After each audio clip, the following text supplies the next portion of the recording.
Halo semuanya. Hello. Can you guys hear me? Oh ya. Good morning. Sorry ya, telat sedikit. Maklum masalah teknis. How are you guys today? You guys fine? You guys good? It's very good. That's nice to hear. Still, like semangatnya masih di situ. Sabar dulu ya, sampai 2 jam ya, masih semangat ya. uh, Today's topic is not that hard, I guess. So I guess we can do this one. Okay, how many people we have here already? I'm still uploading the PowerPoint to the portal. Do we have enough people here? 20 some, yeah. 20 something. Okay, we have some not some, but then announcement that next week we will not have class. Do you know that? Okay, then it's great then if you already know that. So, ada yang udah baca belum? Kira-kira topik hari ini tentang apa? Yes, kira-kira itu tentang apa ya, naratif ini apa? What is narrative?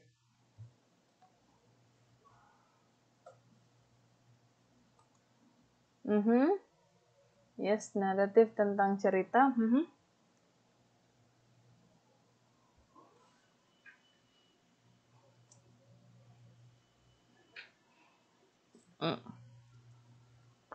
Yes, happened in the past. Like some experience ya tentang pengalaman yang terjadi di masa lampau, tentang short story juga. Yes, let's just get started because we already some people here. We already have like more than 20, I guess. Okay, so let's get started. Narrative. Narrative tells a story which focus on an event, kejadian atau activity, or a series of events in the past. It uses all the elements, a beginning, middle, and ending, as well as plot, characters, setting, and climax, and date. And then these all elements, and then we bring up them together to complete the story. And then satu hal tentang naratif yaitu dalam story kita, dalam cerita kita, kita menggunakan chronological event, yaitu tentang period of time. So, for example, like yesterday atau like last 2 days, we make them like in order. Kita susun itu chronologicalnya satu persatu. And then, important thing to remember when we write a narrative is that we need to list the events, which story, what kind of events that we want to write. And then, by the way, you can also see this one in your module, page 4.45. Yeah. So the first one is like list the events. For example, think about the story that you wanted to tell. And then for if it is possible, narrow your focus. If you have to write a paper describing your summer vacation, you may want to focus on one part. For example, we have a lot of stories about our experience, right? For example, you've been to a lot of places, but then you don't want to write each places that you've been to in one narrative. That's why you need to choose one of the best experience, and then you put it in your narrative and then talk about that events only. And then you need to put that in order in terms of chronological events. And then make a list of all the things that happen. Ini juga sangat membantu ketika kita mau menulis naratif. Jadi dia itu nggak jumble gitu loh. Jadi ada satu begini terjadi, yang kedua begini terjadi. Jadi it really helps us. And then after that, read through the list and see if you want to add other events. And then the second one that we need to remember is we need to put the events in order. This is what I already mentioned before, or chronologic, sesuai dengan waktunya. And then at this point, you should have some ideas of the focus of your essay. A narrative tells a story for some purposes. Yeah, for example, if you want to tell someone about the funniest thing you did over the summer, you will want to focus on those things on the list which describe the fun you had. And then go through your list cross out any irrelevant events which. So when we want to put the events in order, we also want to go through the list that we already wrote, and then we need to double check or to recheck like if it is relevant or not relevant. And then put number next to all the good morning, Ibu. And then okay, all right. And then now put the numbers next to all events so you can you will know which event that occurs first, and then next. And then the next one, add details and specific information. One easy way to organize our essay is to write one paragraph for each of those events you have listed. For example, if you go somewhere, you have experience, and then you have three events in that one experience, and then you may write one paragraph for each event, so the readers that read your narrative can understand easily. And then give details for each of the items on your list, and then be sure to include what things look like and what people say. Have you ever written any narrative story before? Udah pernah belum kira-kira nulis naratif? Mungkin waktu di SMA. It doesn't need to be in English, but then how about in bahasa Indonesia? Or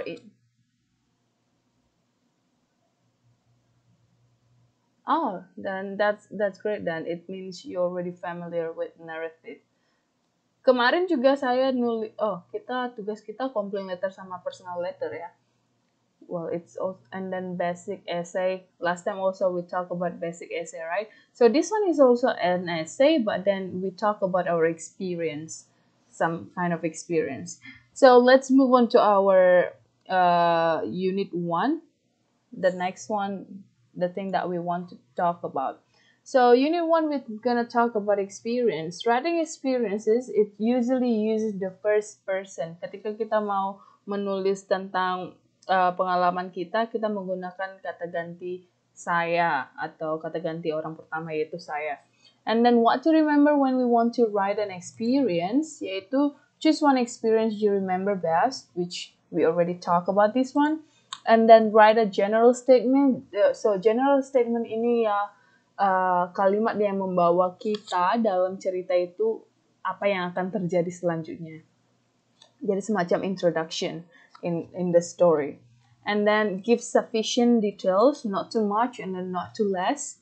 And then state a conclusion at the end of paragraph. So you have introduction, and then of course you're gonna have a closure, right? So we need to conclude the paragraph or the story. So that's about writing experiences, because we're not gonna talk a lot about experiences, because I guess you are. Oh, who took my? Can you guys see my PowerPoint, or it's already like gone? What happened here? Let me just put that again.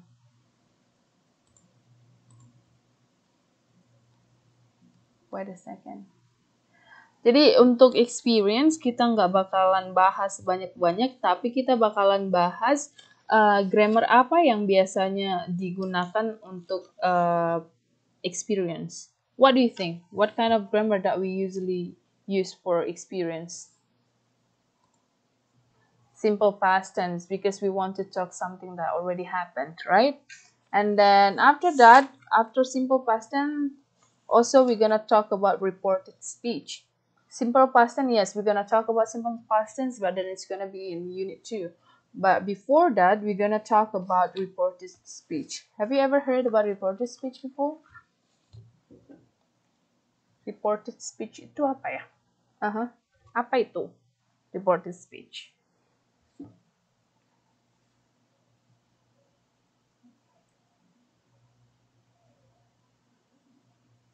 Yes, indirect speech, yaitu bagaimana?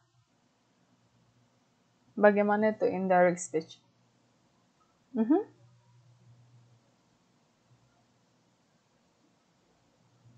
Yes, atau menyampaikan kalimat yang sudah disebutkan sebelumnya, yang sudah dikatakan sebelumnya ya.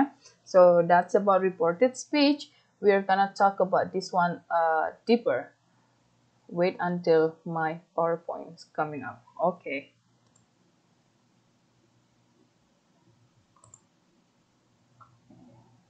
Wait a second. So reported speech. Apa kalian sudah bisa lihat? Can you guys see my PowerPoint? Okay, that's great. So, why is it so small? So, reported speech, it means we use reported speech to repeat the words that somebody else already said. And then we have some rules for forming reported speech. For example, when reporting a statement, we use that. Jadi kalau kita mau mengatakan atau menggunakan reported speech in our sentence, we usually use that, bahwa bla bla bla bla bla. Ibu saya berkata bahwa bla bla bla, something like that one. For example, your mother told me that I had to work hard. And then the second one, Shirley said that he was hungry and wanted to eat soon. And then the third one, George told me that he had never been to Paris but wanted to go. So in a sentence, usually we use that untuk menggunakan reported speech. And then the next one, we have when we want to report a question, we use if untuk pertanyaan yes or no question. Oke, jadi kalau ketika kita melihat ada kalimat aktif dengan yes or no question, dan kalau kita mau mengubahnya ke reported speech, we use if. Tapi ketika kita melihat question word, for example, who, what, where, why, and how, we never use that. Kita tidak menggunakan that, dan kita tidak akan menggunakan question mark, atau tanda tanya. For example, my mom asked me if I was going to the party. Jadi pertanyaannya kira-kira ini apa? Kalimat aktif dari sini apa kira-kira? My mom asked me if I was going to the party. Apa kalimat aktif dari kalimat pasif ini? My mom asked me if I was going to the party. Apa yang ditanyakan si momnya di dalam kalimat aktif?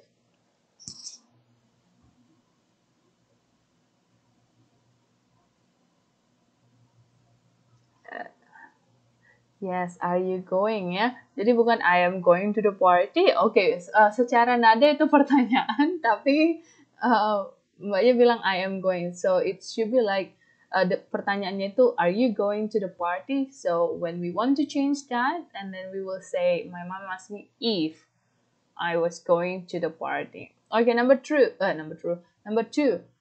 Fred asked me when I would call him. Apa pertanyaannya di sini kira-kira?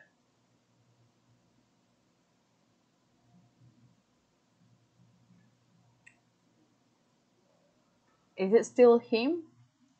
Fred asked me. Yes, when will you call me, yeah?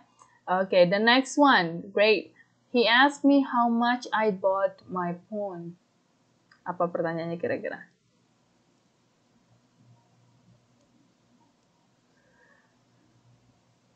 How much? You sure it's did or do?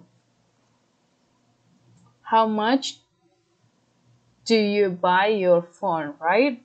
So, how much do you buy your phone? Okay. Kita juga bakalan melihat nanti gimana sih cara pergantian tenses ketika kita menggunakan reported speech. So far you guys already got it. So, you change by yourself, then that's great. Okay, so let's move on. The next one. Ada juga yang the following verb must be used with indirect object. Harus diikuti dengan indirect object, and then there is no to before the objects. For example, he told me that he was hungry. Jadi kita nggak menggunakan he told to me, tapi kita menggunakan he told me. Okay, and then the next one, we inform her that the store was closed. Kita menginformasikan ke dia bahwa store-nya tutup. And then the next one, reminded. He reminded the staff. Jadi untuk ketiga kata ini, for example, told, before, reminded, we don't use to before the object. He reminded the staff that the meeting was 8 p.m. Okay, the next one, we have the following verb may be used and maybe not with the indirect object, atau itu bisa disebut sebagai optional. And then there is no also before the object. For example, Paul asked his wife why she was angry. Atau kita juga bisa menggunakan Paul asked why she was so angry. Ya, so ask kita bisa menggunakan her, kita bisa menggunakan objek, dan kita juga bisa tidak menggunakan objek. Kita bisa menuliskan I ask her atau directly I ask where her father was. And then answer also, he answered that she couldn't help. It should be like she couldn't help. Yeah. And then kita juga bisa menggunakan only she answered me that she couldn't help.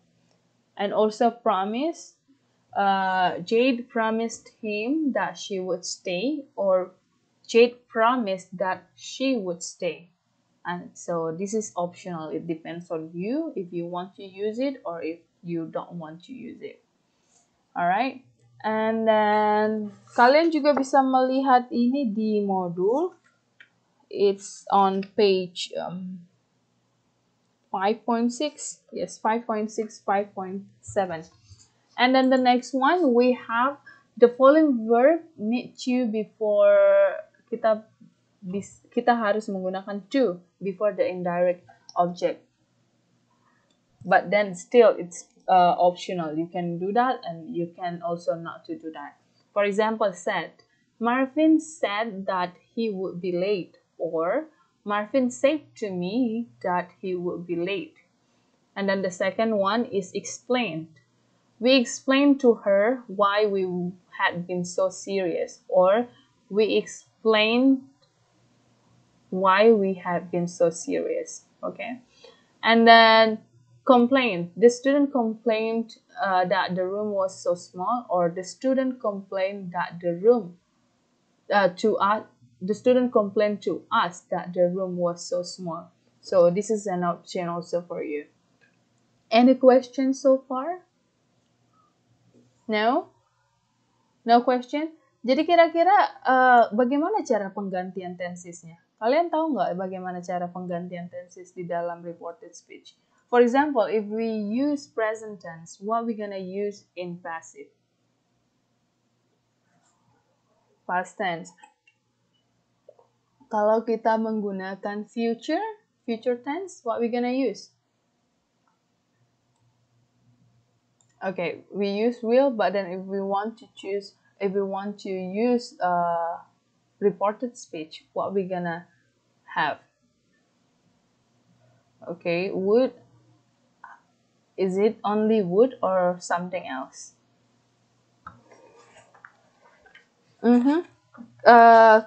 Okay, let me say this one. You can also see this one on page 514. Let's see here, page 514. Jadi kalau untuk quoted speech ini maksudnya kalimat aktif. Oh, you guys can see that here? No? Alright. For example, ketika kita menggunakan present tense, and then when we want to report that, we use a simple past. Begitu juga ketika kita menggunakan present continuous, kita menggunakan past continuous. And then present perfect, simple past, and then past perfect, and then we use past perfect. Past perfect ya. And then tadi juga udah saya tanya kalau misalnya simple future. Yes, in simple future we use will, and then when we want to report we use would. And then also future also not only talk about will and would, we also have like is going to, are going to, or I'm going to, ya. Jadi kita mengubahnya menjadi was or were going to. And then for the modals you can see there, for example, can becomes could, may becomes might, and then will, would, must, might. So these all the rules, the basic formula that we have to know. Any question about this one? No? Okay, so if no, let's move on to the activity number 1. Change the active sentences into reported speech. Okay, who can do number 1? Siapa yang kira-kira bisa jawab pertanyaan nomor 1? Pertanyaan nomor 1.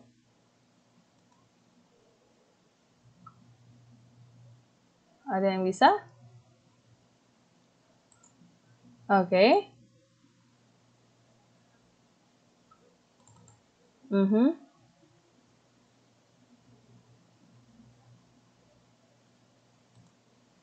Okay, wait a second. Ini kenapa? Ini komputer saya mati hidup. Okay. He works in the bank. She said. Apa tadi jawabannya? She said.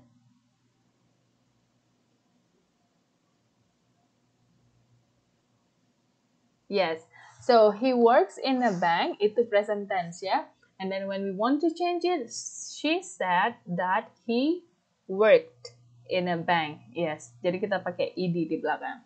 Alright, good job. Number 2. Siapa yang bisa coba?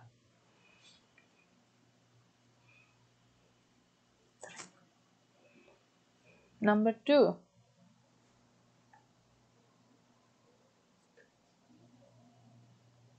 Coba ayo. Siapa?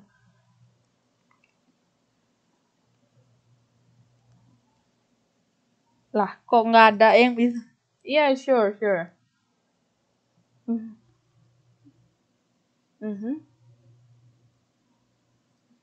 She.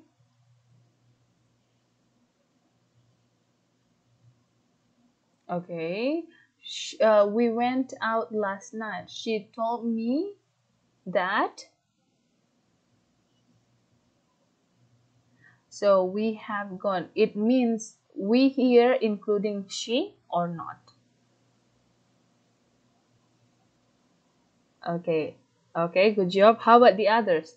Do you guys agree? Do you guys agree? Okay. Replace by they. Yes. Kenapa? Kenapa kita harus replace dengan they? Karena di sini we di sini tidak ikut si itunya, si she-nya itu. Jadi orang lain kan. Jadi kita harus bilang she told me that they apa? Have gone or had gone? Yes, had gone ya. Jadi kita harus ubah ke past perfect. Last night itu kira-kira kalau untuk last night harus kita ubah atau tidak? Kalau last night. Okay. Yes, jadi kalau last night itu Yes, a night before. Jadi kita harus ubah ke a night before. Ya, bisa juga dilihat bukunya page 5.6 ya 5.9 sorry. Jadi kita bisa bilang the previous night or the night before ya. Alright, great. Number 3. Coba yang lain silahkan.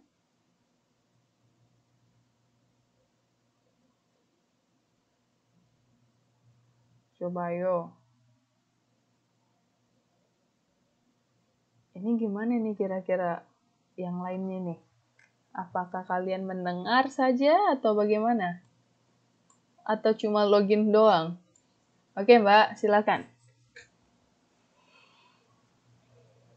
Oh, sure, sure. Uh-huh.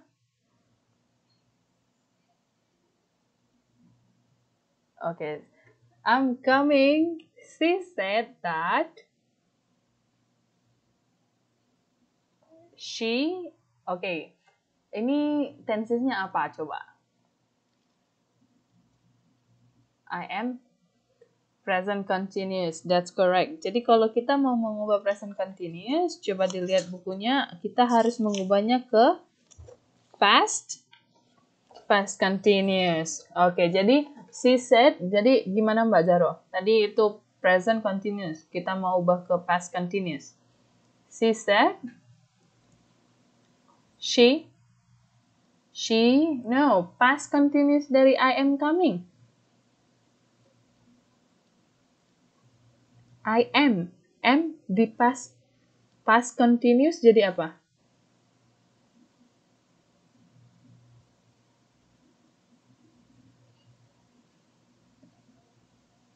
Aha, kita mau ubah ke past continuous.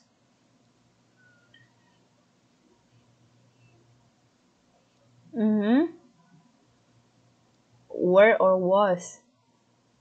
Yes, ya. Jadi she said that I was or she was? She, ya. Yes. So she said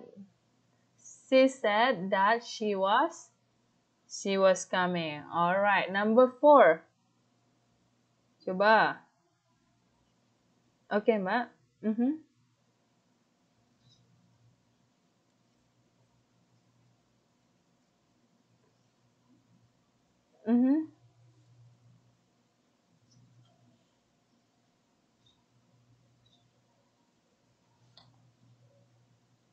I was waiting for the bus when he arrived. Jadi ini pakai past continuous and then past tense ya. Past continuous and past tense ketika kita mau mengubahnya, it means she told me that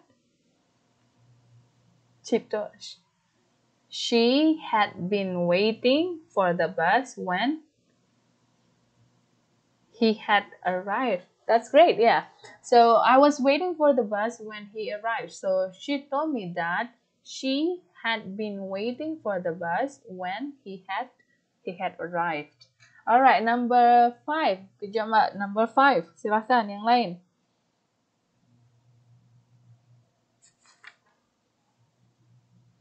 Coba yang lain. I guess I'm gonna call your name. Ini nggak tahu ini apa bisa bicara tapi takut. Coba Mbak Rita tadi udah ya? Oke, coba Mbak Rita number 5.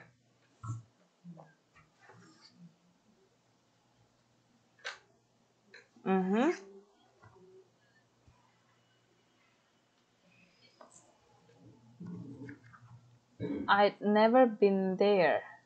I'd never. Itu dari mana?